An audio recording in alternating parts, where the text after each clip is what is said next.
Hello and welcome to the DrivingMaul show. And yes, it is time to talk cards. I've been putting Boa off for months or at least weeks around this. And finally, we'll let him talk cards. Just let's change the branding there. There we go. Got the right little logo in the corner. That's all important. So welcome to the morning, not to morning sport. Welcome to the DrivingMaul show. And as you can already tell, Boa is joining us to talk cards, and more cards. How are you doing, sir? Very well, thank you. Very well. As always, my highlight of the week, and I'm super excited today. I get to unleash the barrage. I've been holding on. Coming off the long run up.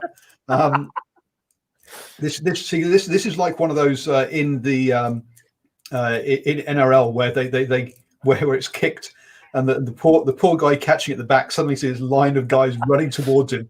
They've had a good 20-30 meters of running to get up to speed, and they're going to smash him. This is what's Boa is that defensive line charging in, and thankfully I've got someone here to help me and support me in Stephen Harris. How you doing, sir? You're here to look after me while I try and keep Boa in a little bit of check.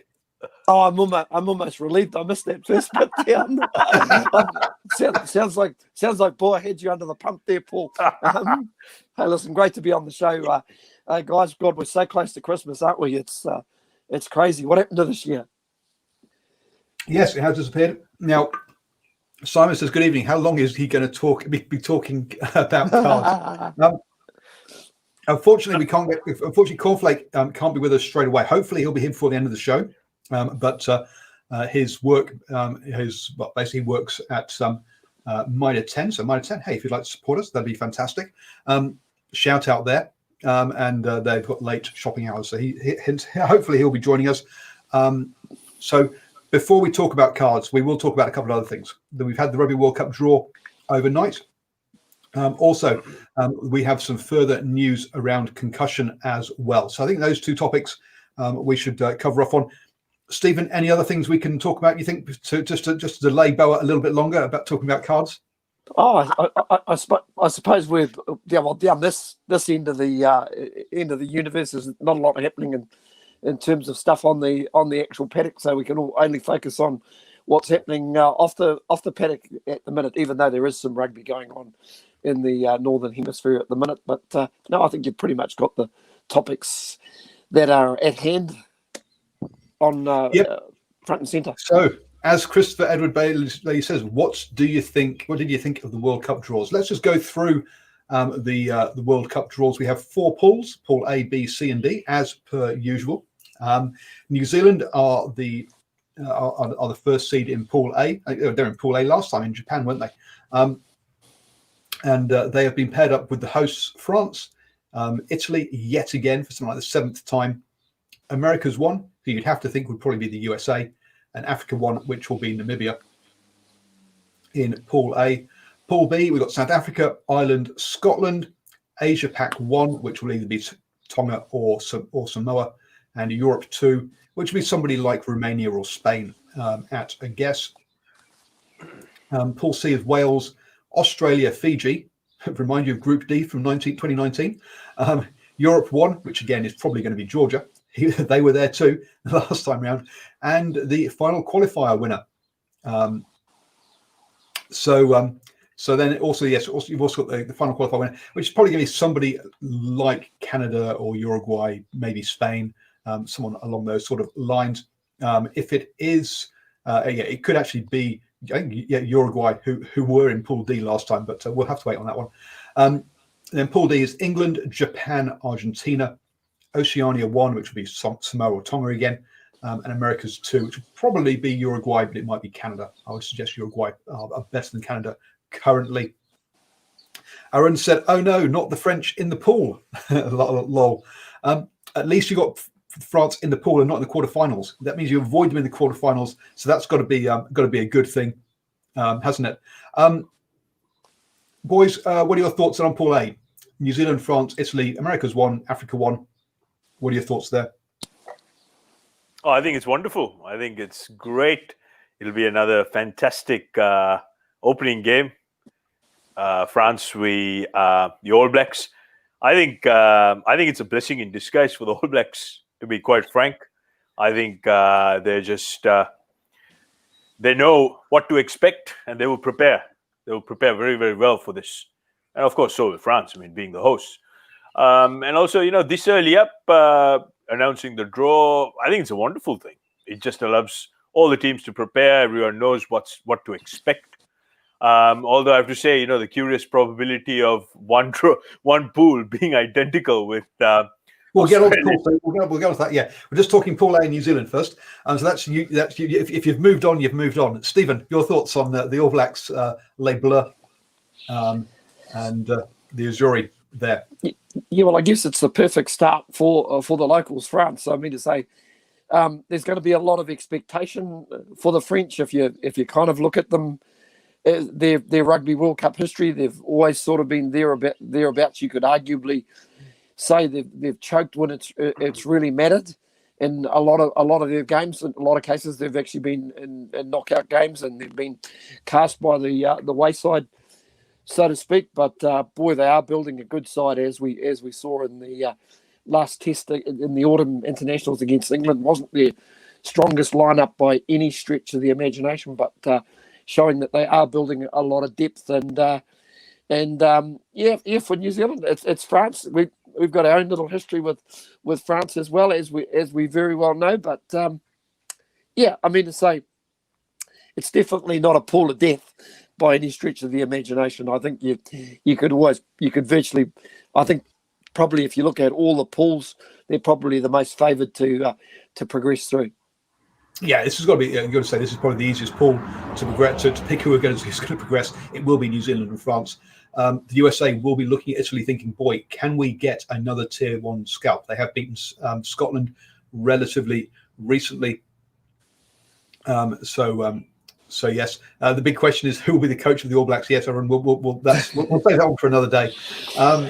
It does seem like a long term right here. It does seem like a long way away to the World Cup. It does. But yeah, the USA, I think, would be targeting Italy there. Remember, it's not just about those top two spaces. It's also about the third place, because that gets you automatic qualification to the next Rugby World Cup. So if the USA were to win that game, that would put them in a fantastic position. But you're right there. The most predictable of the pools. Pool B: South Africa, Ireland, Scotland, plus, I say, probably Samoa or Tonga, and then also somebody like Romania or Spain. Probably in there. Another one. This one actually is going to be a tough one, isn't it? Obviously, you'd expect South Africa and Ireland to come out of this one, but Scotland are also improving, and you got to say they would be in for a good shout in this one. You look. Sorry, Stephen. Please continue. I was going to say. I don't know. It's hard to know. You just get the impression with Ireland, they're on a little bit of a slide. I mean to say they've got some guys that are starting to age a wee bit. Johnny Sexton, who's their halfback, Paul, Connor Murray. There's a few guys in that team starting to age, and you kind of wonder if they've actually found their plateau from a couple of years, from a season or two ago, when they, at their heights, they looked like a team that was going to be a very dangerous team at the 2019 Rugby World Cup. And, Scotland are showing some really, really good improvements. And, with South Africa, they'll go into this tournament as the current world champions. Once again, you spoke about coaching before. Will Rassie Erasmus be their particular coach? Who knows? And Asia Pacific, what does that mean? Does that mean that might be a Tonga or a Samoa that comes out of that group as the fourth team? So essentially, it'll be Tonga or Samoa, whoever loses doesn't qualify out. It doesn't qualify automatically from Oceania, playing off against probably Hong Kong. Hence, Tonga or Samoa should win it, and hence you'll see that. Yeah, it's to make sure that the three Pacific Island sides get in. To be honest. Yeah, it'd be great if there is for some miracle that the residency rules are changed, and we saw a very competitive Pacific Island side. But Yeah, personally, I can't see it. With the way COVID is at the moment, I don't really know if we're going to see Pacific Island teams featuring a heck of a lot, or being given the opportunity to play more Tier 1 nations and improve before that World Cup rolls around. Interesting point by Christopher Bailey. Also remember that having a Pacific team in the group can really affect a team due to physicality. And we know that Ireland really came unstuck in the quarterfinal back in 2011 because basically they just ran out of players and had key players injured, didn't have the depth. So yes, very true that that Samoa or Tonga one could have an impact as to who comes out of that. And when I say impact, I do mean impact. Boa? Yeah, look, I have to say, I looked at Pool B and had a bit of a chuckle to myself. Looks like that pool is going to be stacked with South Africans, looking at how Ireland and how Scotland are recruiting South Africans left, right, and centre. And I agree with Steve. Scotland side who starting to show a few quirks. And, of course, they've got one key player in Finn Russell. In my view, he's one of the best first fives going around in Test rugby at the moment. His form line's fantastic. Great read of the game. And, of course, as I mentioned before, there's going to be I'm anticipating to at least see 40 plus South Africans cut across 3 squads, and they're going to have a huge influence. So it's not quite cut and dry. And looking at what Ireland are doing and how they're playing, especially around some of their tactics, I'm seeing a little bit of an alarm, a bit of a drift in form.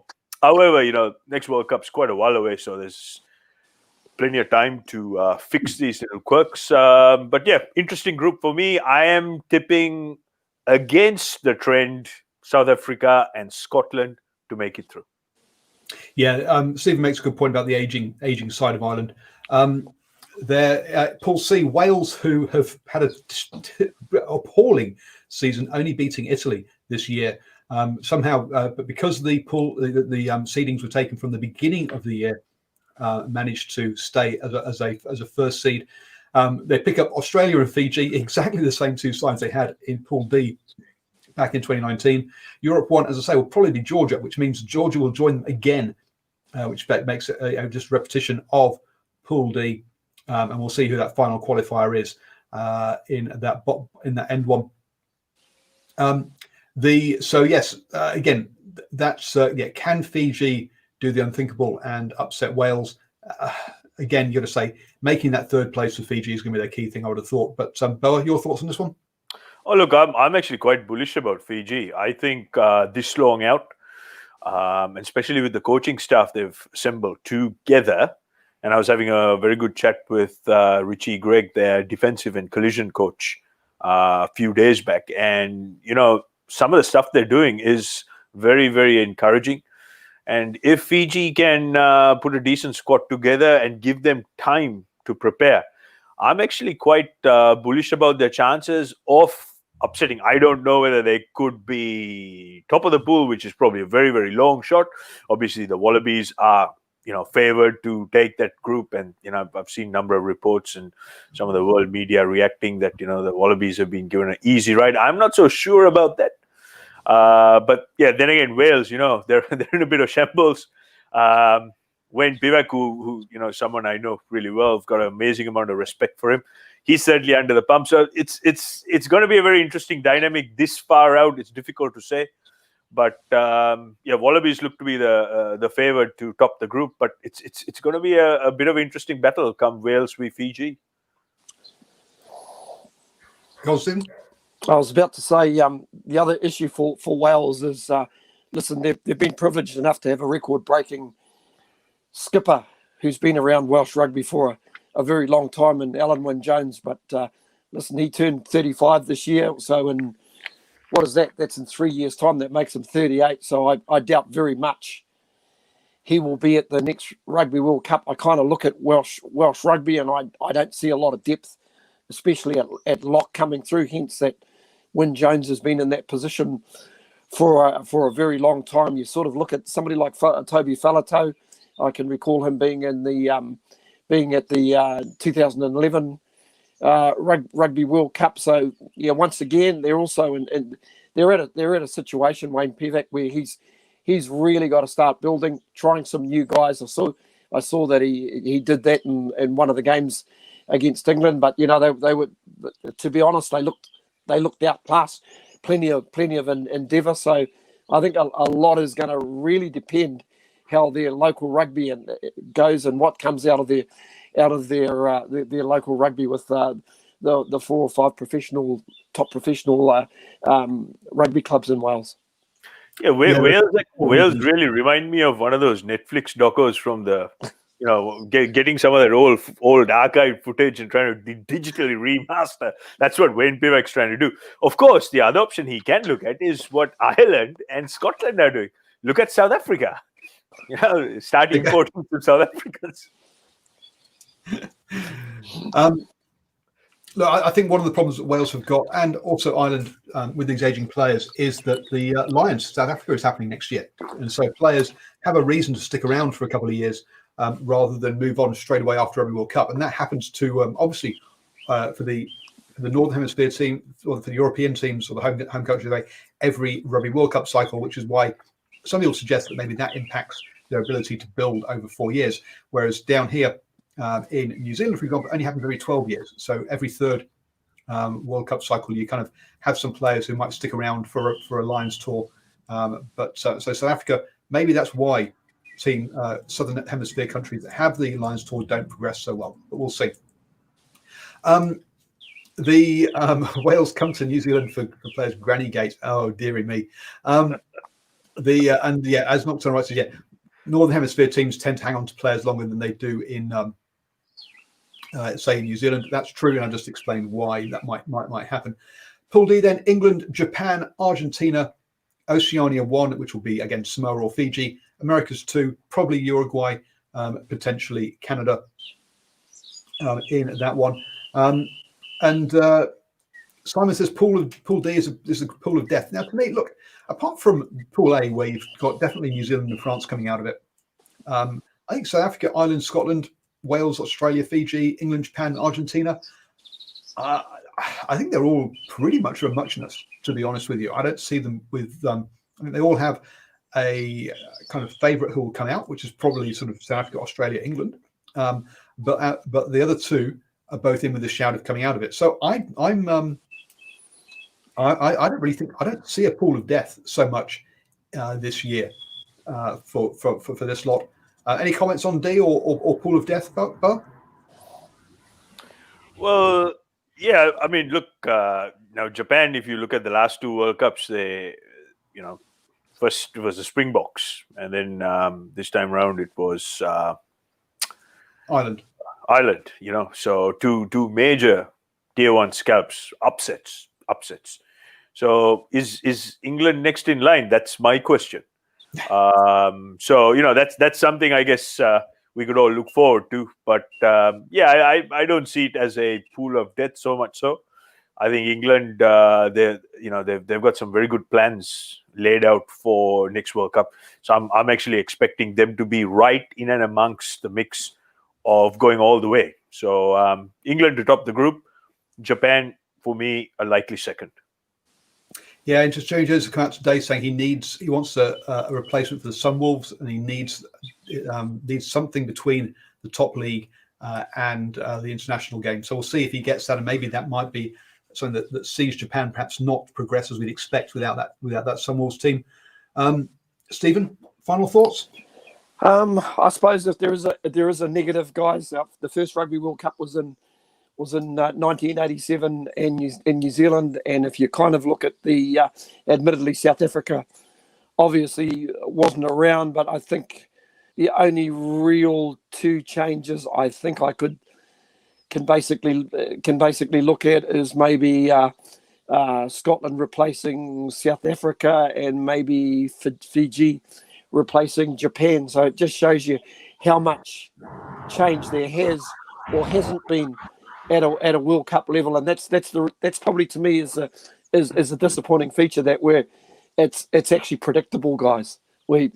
And to me it's a bit of a negative thing, and you hope that somebody bucks the trend a little bit like what Japan was able to do by making the quarterfinal last World Cup, but even for the underdog team to get through to a quarterfinal is an amazing achievement. But boy, to get beyond them, have the depth and the ability to go one or two steps further. Yeah, just like I say, it's a little thing playing out in my mind. Yeah, interesting. Jordan Clark saying a lot of countries have missed out a full year of development towards the next Rugby World Cup. Will it be interesting how much it hurts or benefits them? We'll have to wait and see on that one. There was also a question further up. Are these seedings and pool arrangements made too soon? Personally, no. Look, as Stephen's just pointed out, it doesn't really matter when you've taken these seedings within the past 20 odd years. They're pretty much the same. Sure, Japan and Argentina have improved, but outside of that, and perhaps some of the Fiji and Samoa have perhaps slipped back slightly, because they did make quarterfinals in early Rugby World Cups. But yeah, so I don't. Yeah, whether it's done this year, next year, I don't think, or the year after, I don't think it makes much difference on that side of things. Paul, I think this is where it's a wonderful opportunity. I mean, to say, obviously, World Rugby they're viewing the same pictures we must be seeing, and there must be something within that organisation, or a question they must be asking is, man, how can we make these so-called second tier nations much more competitive? And it would only take a couple of little tweaks in and around residency. Not much, not even money, guys. We've seen the gap close over the last couple of Rugby World Cups. The money they put into the tier 2 nations has helped to bridge that gap. But at the end of the day, World Rugby is not an organisation. World Rugby that makes some decisions. World Rugby is a place where the Six Nations and the Rugby Championship get to vote on how the rest of the world gets impacted. And basically, if you're going to have any meaningful thing to improve and so to step up tier 2 nations, it's basically Turkey's vote Christmas,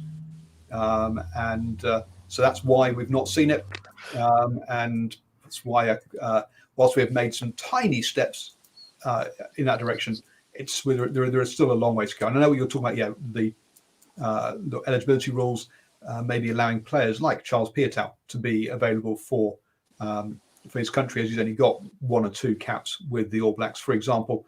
But as it stands, and until we get World Rugby reform, which again is Turkey's ready for Christmas, unfortunately we're not going to see a big change.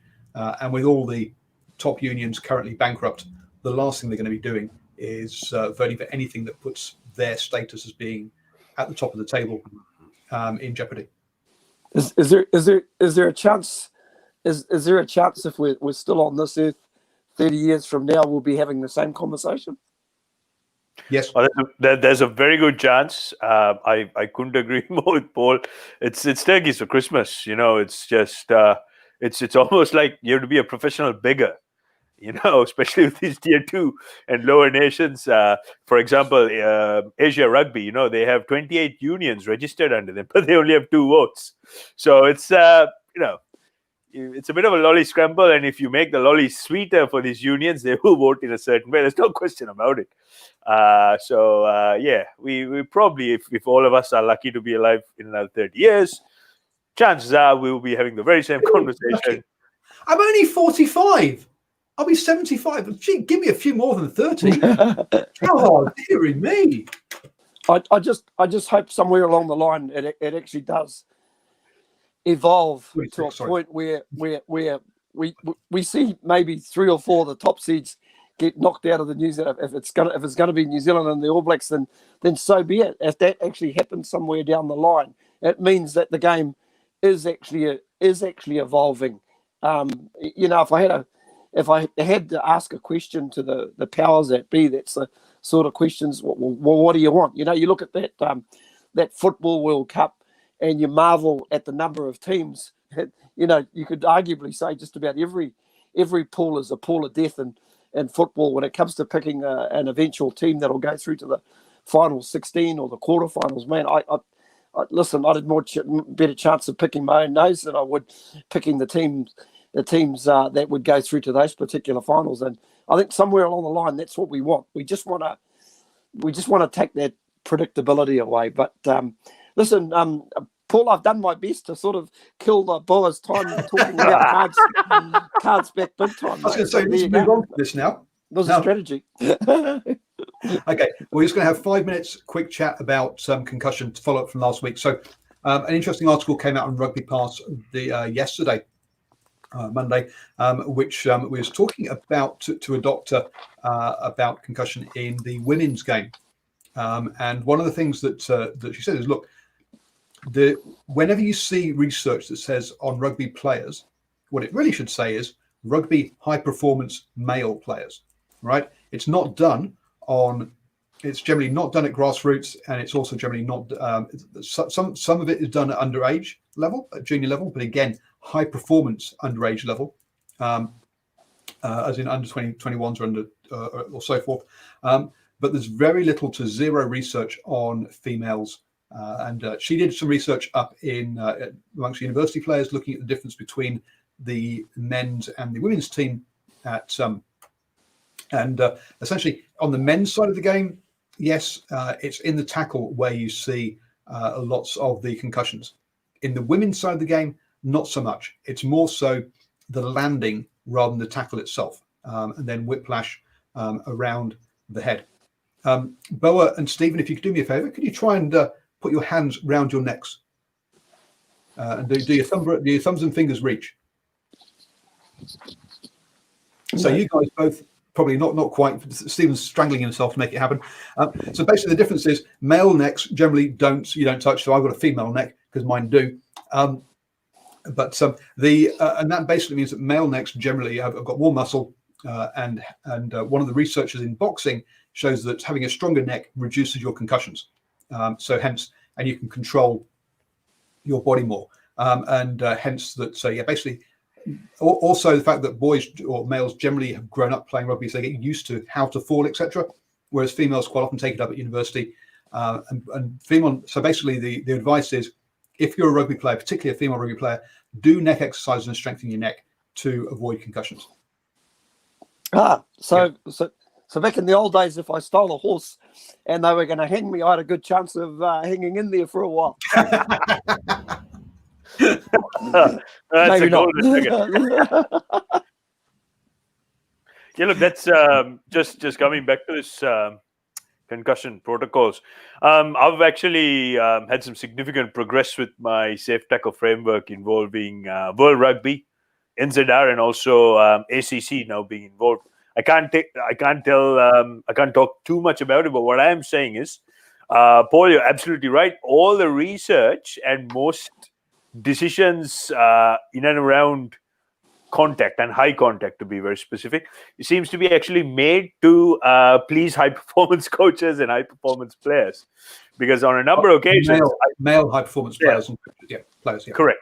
So because on a number of occasions, I presented a number of cases, a number of statistics where it sort of debunked this theory that especially at male high performance level, lots of coaches will, for the record, say, look, we need to make the game safer, we need to make our players safer. But the reality is, when you go and have a look at some of the footage, the way they train, the way they play, there is an enormous amount of high contact. And having been part of this working group, which is looking at the contact and collision area, there is significant resistance and hesitation to actually say, guys, this is the line. Let's stay below it. It's not going to happen. It's not going to be that easy. They just keep pushing it back, saying, look, why don't you go and look at a grassroots competition, maybe under 21s or some amateur kids competition. Let's do some research. Let's get some data. The problem here is men's high performance, that's first class to test level, is being refereed and policed in a significantly different way in key areas such as the contact, such as the breakdown, the collision, than what you see on your weekend grassroots footy in your community park. Now, this is where the problem is. So no matter what we do in the amateur community game, when it comes to that high performance level, everyone's a little bit knee jerky. Stop trying to get into talking about cards and equal refereeing before we get on to the topic. Jeez, you're already sneaking in there. So there you go. That's where the problem is. But this is part of the conversation. So this was just to bring people up to date as to some of the latest conversations happening.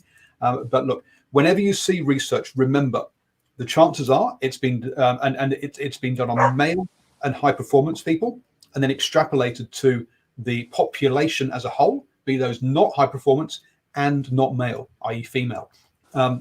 So there's definitely needs to be some more research put into. If we're going to change laws at grassroots level, then we need some research at grassroots level, and we also need more research into the female side of conditioning and also contact as well, because at the moment it's done on males and then it's extrapolated across on the whole, which is why, for example, cars are less safe for females than for males, because again, the crash test dummy is a male size. But anyway, that's just I'm getting onto my equality and feminism soapbox here. Paul, just a quick thing. Do we have to look at better headgear or better headwear for the athletes? I'm not talking about players wearing like American gridiron helmets, but maybe something more attuned to what maybe boxers are wearing. Headgear has been shown to. Headgear doesn't stop concussions; it stops scrapes, and at the end of the day, you can't put anything. The problem with concussion is the brain moving around inside the skull, and you can't put anything between the brain and the skull to cushion that impact. The gridiron helmets do not stop concussion. They do stop scrapes very well, but by putting these sort of helmets on, players feel protected when they're not, and tend to actually lead to more concussions rather than less. And I mean that's part of the argument in cricket, is that players now they have more protection, is that they will actually get hit by balls more because they don't they have less fear of being hit by the ball, so they won't get out of the way. So there's headgear is actually the wrong way to go in this one. Yeah, gentlemen and listeners, just to clarify that I've done quite a bit of work and research around this area.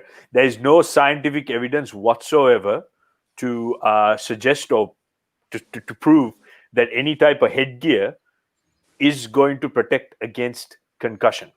So hence, looking at my safe tackle framework, the only way we can actually mitigate the risk is to make sure that we coach and encourage players to enter into a tackle at a safe height.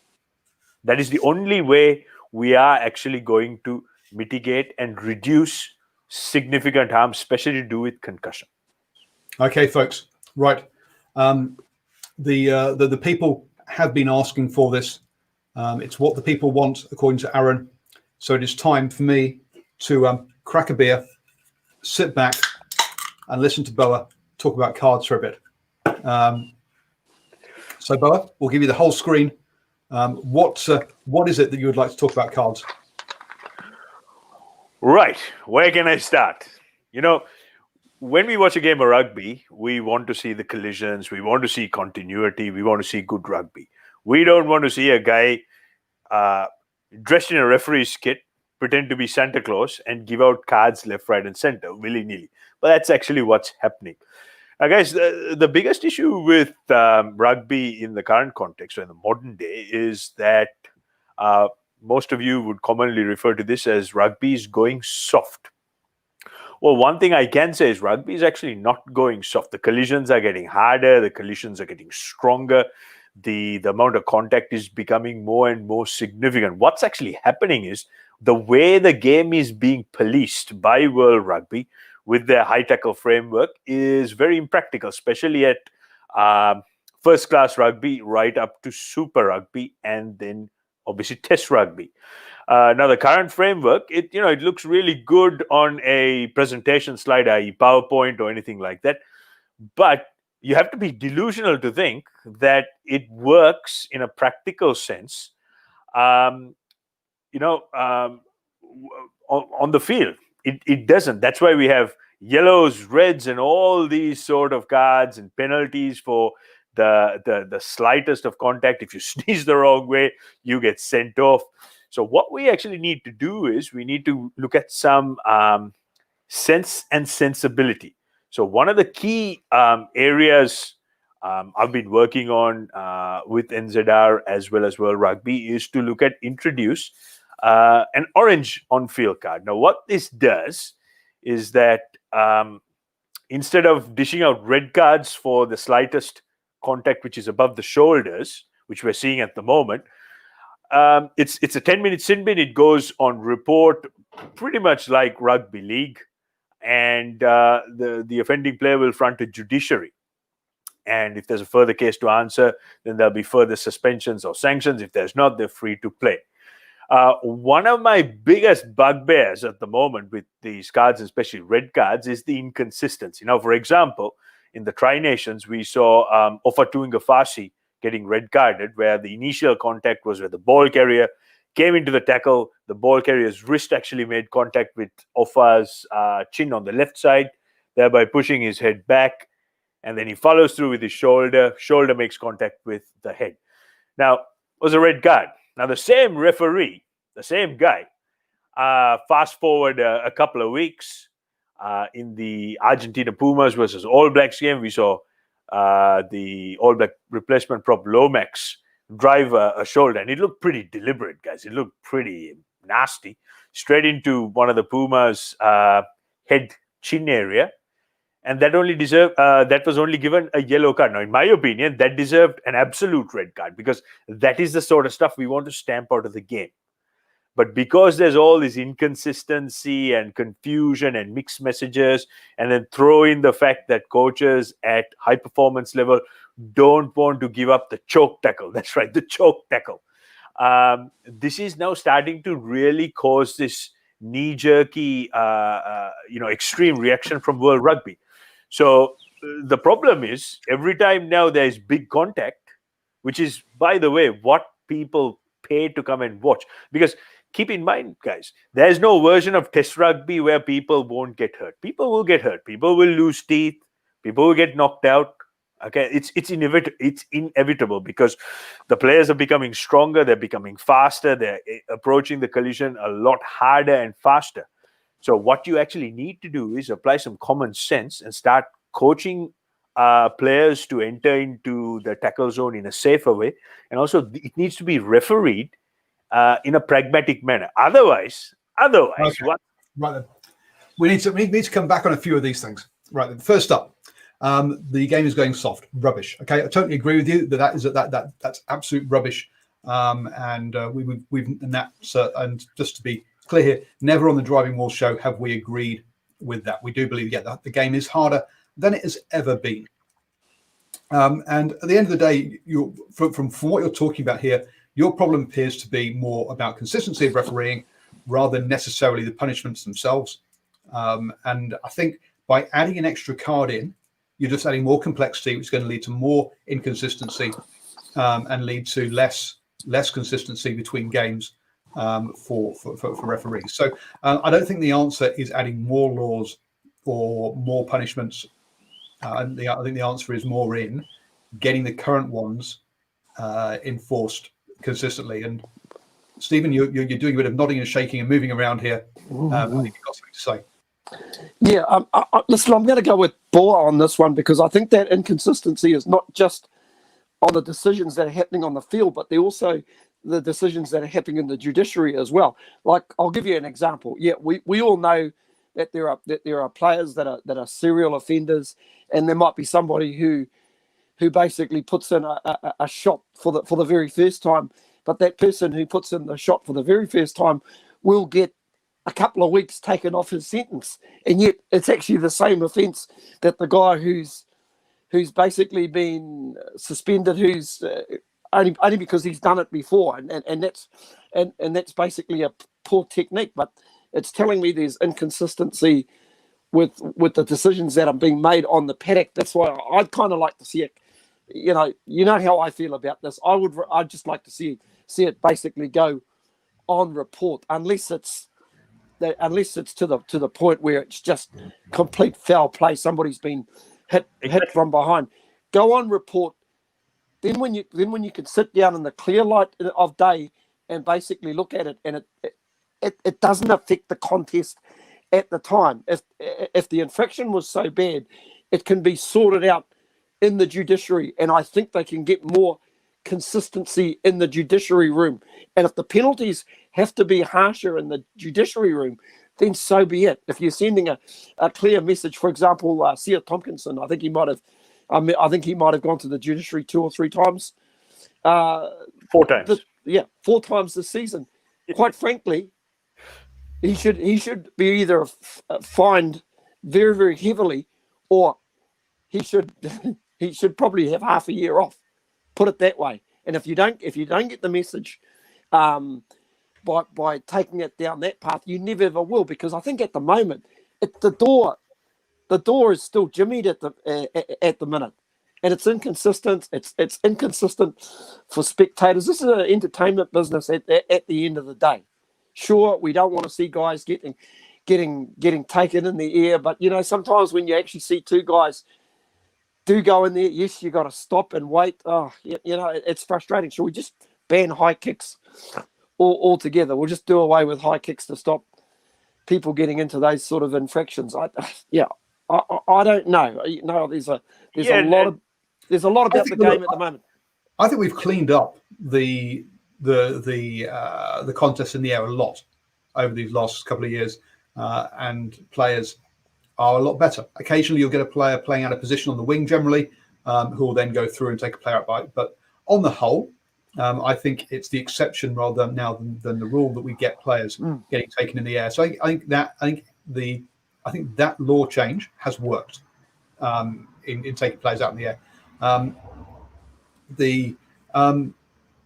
You got a lot of agreement in the chat. Jordan agrees with you about the intent, but I think it's very difficult to tell a player's intent.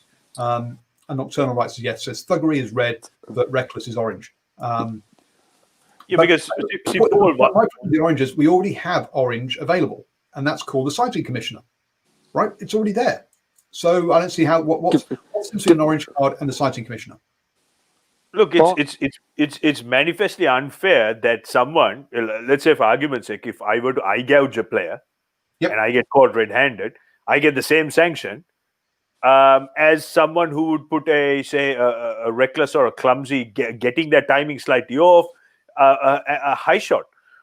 What I'm trying to say is leave the red card for the outright foul play, absolute outright foul play. Look at better player education. Force high performance to actually comply with the rules which are actually being set out by World Rugby.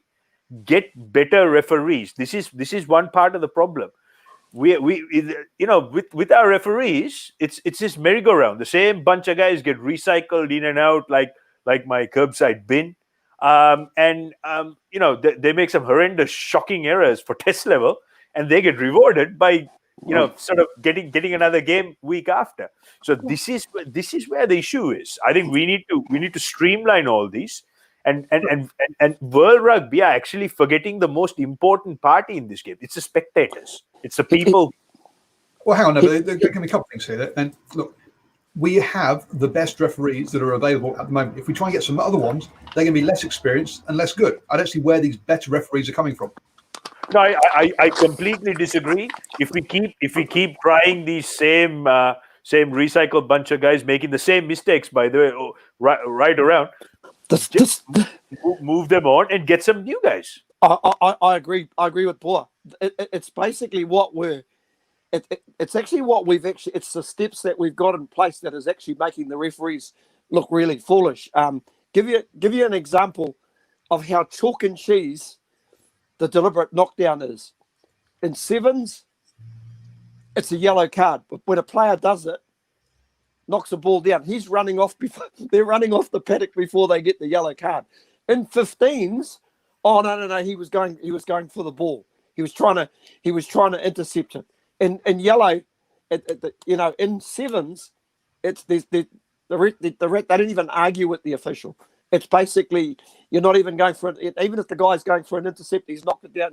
You're on your way. It's as simple, and that just shows you how inconsistent it is. But I also think with that rule, it's farcical. To be giving a player 10 minutes for a deliberate knockdown is blinking harsh, guys. I mean, so the whole deal with rugby is to try and stop the other team from scoring, and a deliberate knockdown. You're throwing a hand out to basically try and stop a play. Okay, penalise it, but don't give it a yellow card. It's a little bit like the double whammy where a team gets a penalty try for collapsing and one person goes off. Oh my God! It just the double whammy. I turns it into a lottery. Turns it into a lottery. The other one is, look, players, especially at the high performance level, rather than necessarily the grassroots level, when they throw their arm out, they know they've got no chance of getting that ball. It's a professional foul. It's a bit like being deliberately offside and just knocking the ball straight out of a player's hands when you're on the floor of the ruck. It's a dumb penalty. You shouldn't be doing it. At the high performance level, you know what you're doing, and that's a professional foul. To be honest, it's because there's an overlap. It doesn't happen so often when there's no overlap, does it? It always happens when there's an overlap, which tells you that the players can not do it if they want to. It is a conscious action. I would rather, if that's the case, just give the other team 3 points. Just give them 3 points, but keep the guy on the field. That I'm not against. Yep. Changing the rules. If you're giving away 3 immediate points, I bet you that hand won't shoot it. The risk won't be worth it. Although I do feel really sorry for the player who's going for a genuine intercept's gone, and he's thrown his hand out, and he didn't quite get to it, and he's been given a yellow card. And once again, it comes back to that interpretation, and that I think probably that's what Boar's issue and my issue is at the end of the day. The indifference of it all. We can, and you know what? You're even getting it from the commentators. The commentators are now talking about incidents that happened in another game, but the official is doing something completely different. It's almost got like, how did the way the official woke up out of bed that morning, in a good mood or a bad mood? It's got that feel about it. Okay. Now, commentators, to be allowed to commentate on professional rugby on the TV, you should have to go and take a refereeing course. Know what the laws are, because some of them are like, oh, I don't believe it's like that. It wasn't when you were playing 20 years ago, but it is now. Just get with the, like, he's got his eyes on the ball. He shouldn't. That's perfectly legal. No, it's not anymore, folks. Take a refereeing course. Learn what the actual laws are before you're allowed to referee. Before you're allowed to commentate would be my my suggestion. Gentlemen, something I need to add is, the way rugby is going, one of the areas, especially World Rugby, really needs to focus on that. This is something I voiced over the last couple of weeks with the working group, is that, especially at high performance, we need to actually simplify what we're doing and actually reduce the amount or reduce the number of probabilities where referees can actually give out cards, preferably not red cards. That's what we want to, because what's actually happening is the way this game is being overly sanitized and diluted because of knee-jerky reactions, we're actually starting to see very harsh sanctions on what the rugby community see is nonsensical and unjustified sanctions. Now, I wouldn't say it's been sanitized, because I still think it's a tough game. I think it's a hard game. I think we're seeing some of the most imaginative and skillful players out there and plays out there that we've ever seen. So I think there's a lot of good to talk about in rugby at the moment around the way about how skillful players are and the sort of strike moves that are being called and being coached. So I'm definitely, whilst I agree there are inconsistency issues with refereeing, and I think that the laws are too complex. We should reduce the number of laws. We had Moffat on the channel a few months ago, and he reckons he can get it down to, I think it's 12 laws in total, which or was it less than that? But anyway, it's a minuscule amount. Now, I don't think we can go as far as he's gone, but I do think that there are a whole bunch of things that can be simplified, because at the moment we have referees going, well, Arsenal Jones, why aren't you looking at the feed into the scrum? And he's like, well, because there's so many other things I have to look at the scrum. Well, okay, we need to simplify the scrum then, so that they don't have too many things to look at, and they can actually look at the feed. Or we have to just say, you know what, put the ball in however you feel like, and because either have a law that's enforced or don't have a law at all. Having a bunch of laws that are there, which effectively aren't enforced, just makes it farcical, to be honest. And again, comes back to those inconsistencies that we see. Has the referee looked at that law that time because somebody's mentioned it in their ear, and hence, have a quick look at that one, because whereas if it's not mentioned, then yeah, and then where the real frustration is, I mean, apart from cards and everything else, is where the refereeing inconsistencies are happening. Is now, for example, if you looked at the Pumas All Blacks first game, that defensive effort was loaded. And now I went back and had a look at it. There were a number of instances where the Pumas were very slow at rolling away, tackling out, rolling away. Fast forward to the next couple of weeks, the very same thing they repeated, they got pinged repeatedly. And in the return game against All Blacks, same thing happened. So rather than focus on the really complicated, obscure stuff, for example, last year World Rugby changed the law where you can't score try where you would make contact with the ball against the post padding. Now that law that loophole has been used twice in the last 15 years in all Test rugby to score a try. So instead of focusing on the really key things such as scrums, such as a breakdown, what do World Rugby do? They go and change a very obscure law, which hardly has any impact on the game. No, that was a safety issue, because players were starting to rip off the protection pads around the poles because they couldn't defend it, and so that's why they got rid of it, for a safety issue. But anyway, that's by the by. And to me, that's not really an important. That change is irrelevant, because it's not where they're looking. I mean, the referee isn't looking at anything there. And it didn't take very long to sort out. There are other things where we need to clean things up, so the referee has less things to look at. The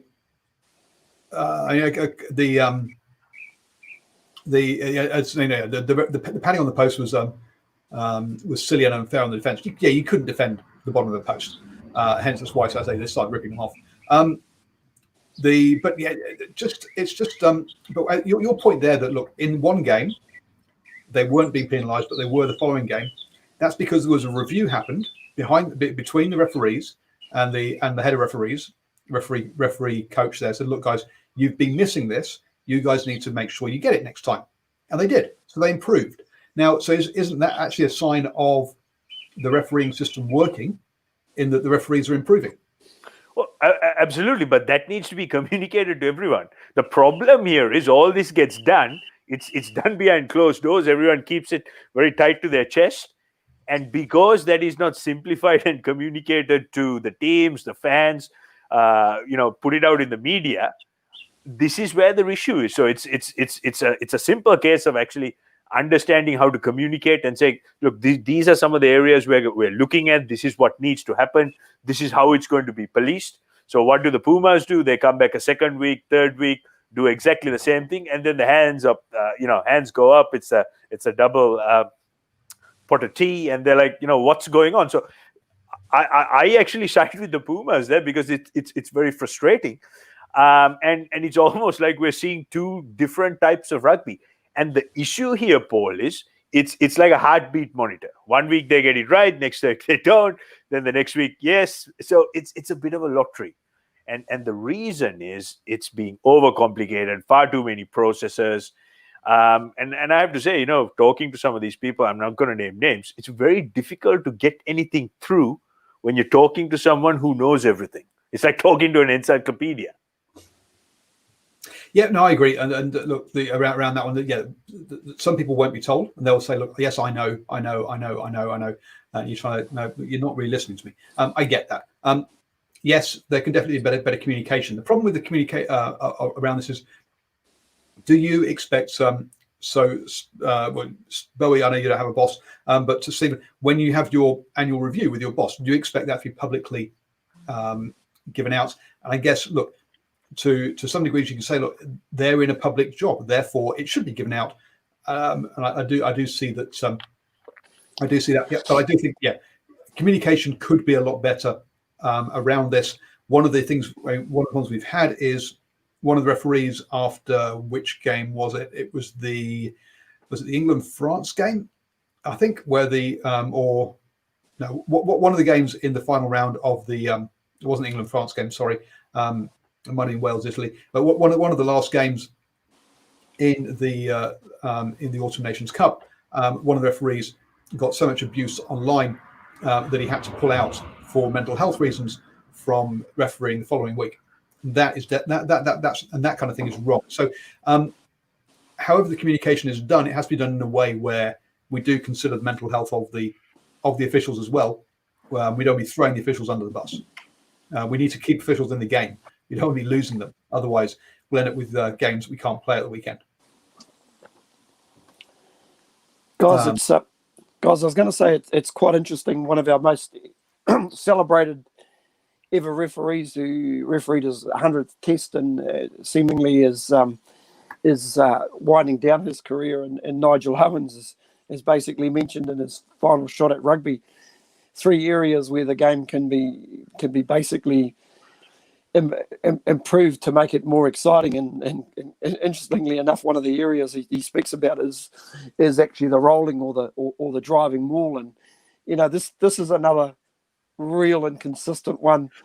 I see all the times, the number of times I've seen truck and trailers, what they call the old truck and trailers, where players getting in front of the ball carriers just seem to get away with it. And it's that sort of interpretation from the viewer that just shocks a lot of people. You're also seeing teams, the old Caterpillar ruck, where they've basically added numbers. Listen, it's just a smart tactics that team are using to give the halfback plenty of time to actually clear the ball. But it also basically shows you that it almost like the coaches are dictating the way the game is being played as opposed to how the game should be playing. He also speaks of offsides as well, and just the amount of offsides that are happening at the minute. But guys, when you really think about it, it's actually quite a damning thing when our most celebrated referee is talking about how much more the game could be more exciting. He also says in this article as well, there's way more kicking, which suggests to me that teams are just not willing to anymore to take the risk of having an attacking game. So I suppose at the end of the day, what have we got here? The All Blacks have kicked lots for years. Now, why? Because you don't want to. You want to play in the opposition's half, unless there's broken field play, at which point then you can attack from anywhere. And the idea of the kicking is to for contestable ones is to win it back, so that the opposition's defence is broken field play, or to play in the other half of the pitch. So I get what the kick. Yes, there is a lot of kicking. The problem is there's a lot of bad kicking rather than good kicking, which is a blight in the game. Good kicking actually can lead to exciting tries because it's creating the situation where you can attack from. So it's a matter of how you do it. But you're right, the truck and trailer thing. The other one to me is the flying wedge. Basically, players latching onto the ball carrier before the tackle. Now, to me, I thought that was supposed to be illegal, but I've not seen that blown up, and it's happening all the time. See, there's a rule that I think. I really think that they've got to look at it, and this is the box kick, where the guy who fields the kick can get basically held up, but his team still gets the head and feed. To my way of thinking of it, a really good kick like that, where you're holding the fullback up, or you're holding the wing, winger up, I reckon you should be rewarded for that good kick. And that might also make players who compete in the air actually stop from competing in the air. Say, for example, Boa's feeling the ball. I wait till he feels the ball and I go in and I wrap him high and hold him high. And if I can stop him physically from going to the ground, that's my head and feed.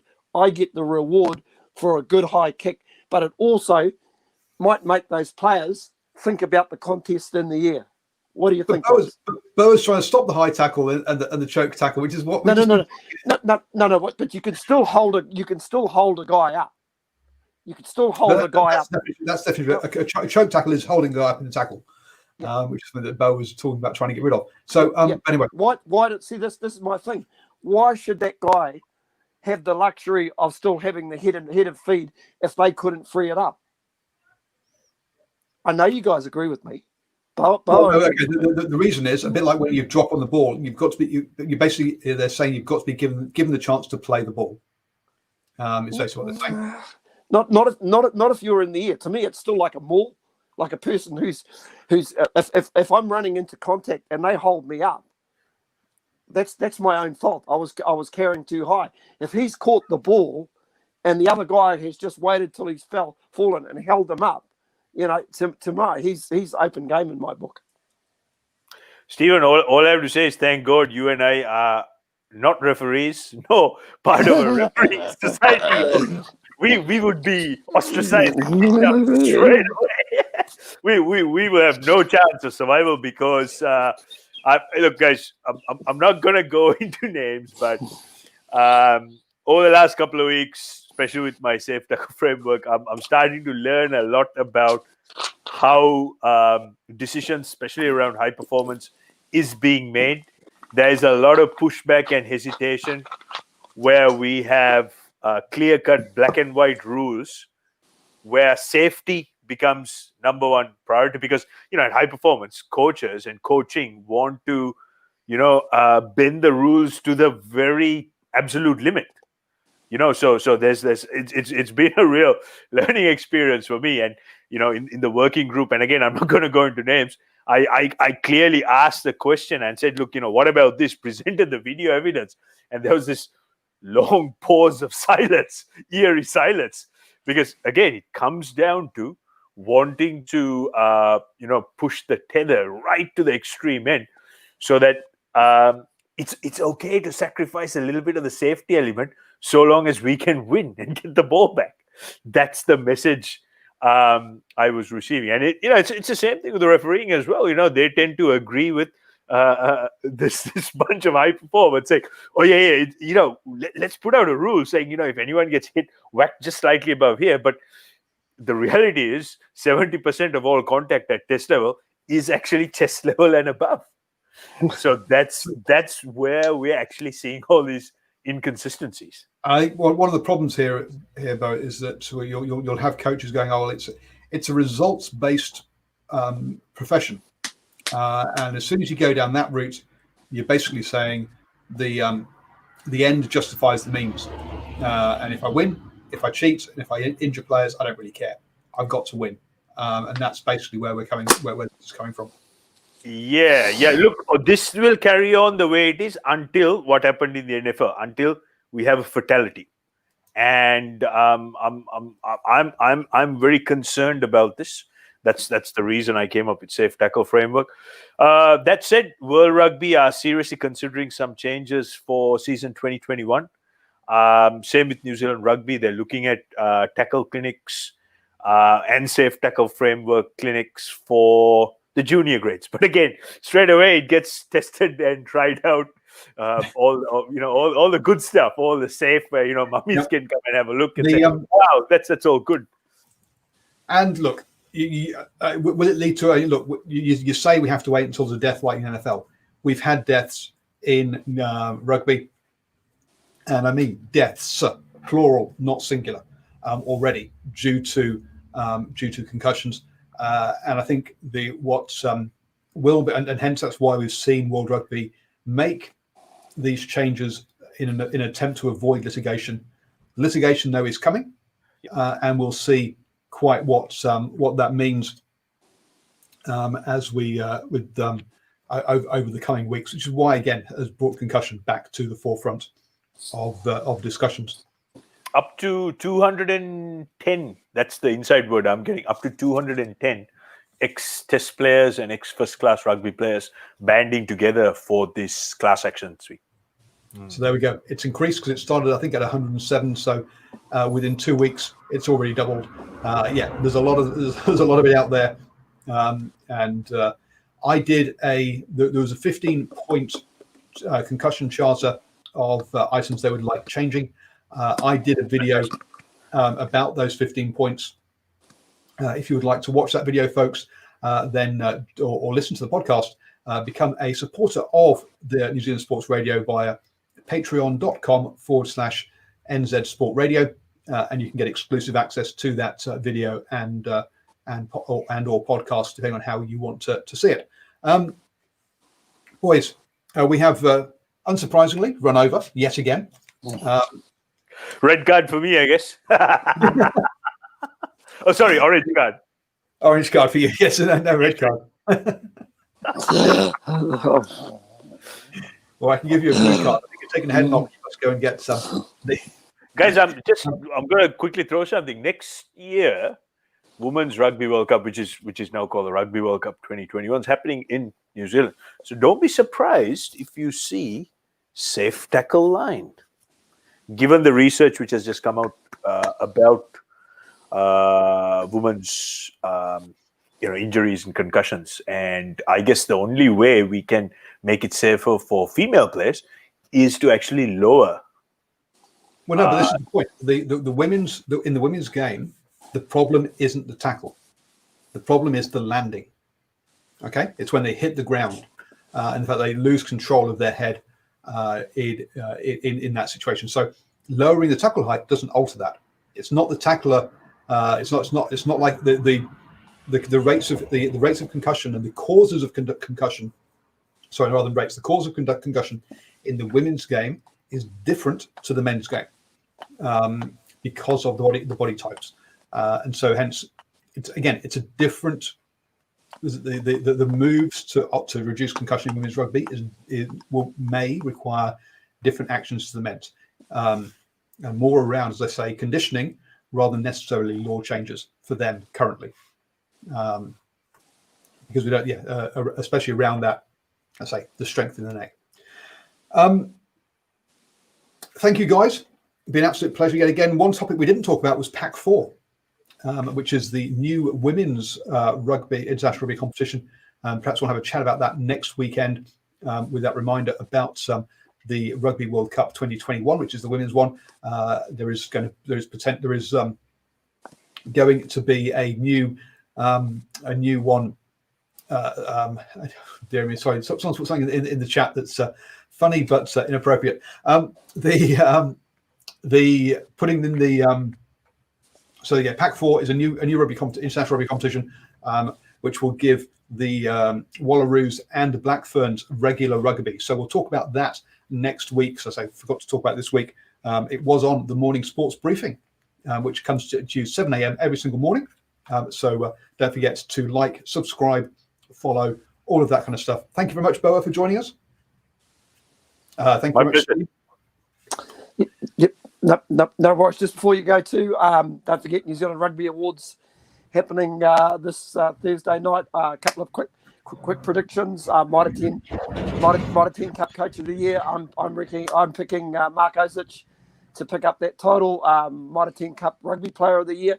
I'm probably picking Salisi Rayasi to pick up that award. Super Rugby Player of the Year, Aaron Smith. Stop. And also Mitre 10 Cup Women's Player of the Year. Stop. Thank you. Goodbye, everybody. There is a list of these awards. What I might do is, if I can persuade these guys to stick around for another 10 minutes, is go through and do predictions and put it out as a supporter special. So let me see if I can keep them around. And folks, look out for that. It's coming out very soon. And thank you, everybody. Have a great evening. And look out for that. Those New Zealand Rugby Awards predictions coming out for supporters. You become a supporter over at patreon.com/NZ Sport Radio.